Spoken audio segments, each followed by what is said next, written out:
بسم اللہ الرحمن الرحیم۔ السلام علیکم۔ آسٹریلوی کرکٹر مچل مارش نے پاکستانیوں کے دل جیتے، ان سے والد نے کیا کہا تھا جان کر آپ کا دل بھی جھوم اٹھے گا۔ ساری کی ساری تفصیل آپ بھائیوں کو اس ویڈیو میں مل جائے گی۔ آپ بھائیوں سے گزارش ہے کہ اس ویڈیو کو آخر تک ضرور دیکھیں۔ آسٹریلوی کرکٹ ٹیم کے آل راؤنڈر مچل مارش کا کہنا ہے کہ ون ڈے سیریز بھی ٹیسٹ سیریز کی طرح بہت اچھی ہوگی، اب فوکس ون ڈے سیریز پر ہے، سیریز سے قبل ٹریننگ سیشن بھی ملے گی۔ آل راؤنڈر مچل مارش نے پریس کانفرنس کرتے ہوئے کہا کہ کل جیت کی خوشی منائی، سب نے اکٹھے ڈنر کیا، بہت انجوائے کیا اور سب تازہ دم ہے۔ انہوں نے کہا کہ ٹیسٹ سیریز اچھی اسپرٹ میں کھیلی گئی، اب یہ سیریز بھی شاندار ہوگی، لاہور میں ہائی اسکورنگ میچ ہوں گے اور اس کا کردار بھی اہم ہوگا۔ آل راؤنڈر نے کہا کہ اسٹیو اسمتھ جیسے کھلاڑی کے نہ ہونے کا مطلب ہے کہ آپ نے تجربہ کار کھلاڑی کو دیا، اس دور کے مقابلے میں کرکٹ مختلف ہے، اب میں بھی یہاں کرکٹ انجوائے کروں گا۔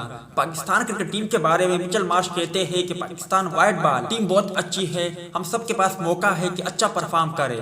آسٹریلیا وائٹ بال کی ایک نئی ٹیم ہے جبکہ پاکستان ٹیم تجربہ کار ہے۔ آسٹریلوی آل راؤنڈر نے کہا کہ وائٹ بال سیریز سے پہلے مجھے بریک ملی جس کا فائدہ ہوگا، میں نے سیریز سے قبل فیملی کے ساتھ وقت گزارا، پھر وائٹ بال سیریز کی تیاری کی۔ انہوں نے کہا کہ میرے والد نے دورے پاکستان کے حوالے سے مجھ سے گفتگو کی ہے، پاکستان کرکٹ کے لیے اچھی جگہ ہے، ٹیم بھی بہت اچھی ہے، انٹرنیشنل کرکٹ ہونی چاہیے۔ انہوں نے کہا کہ آسٹریلین ٹیسٹ اسکواڈ نے کافی انجوائے کیا، انہیں کافی سپورٹ ملا، ہم بھی انجوائے کریں گے اور ہمیں بھی سپورٹ ملے گی۔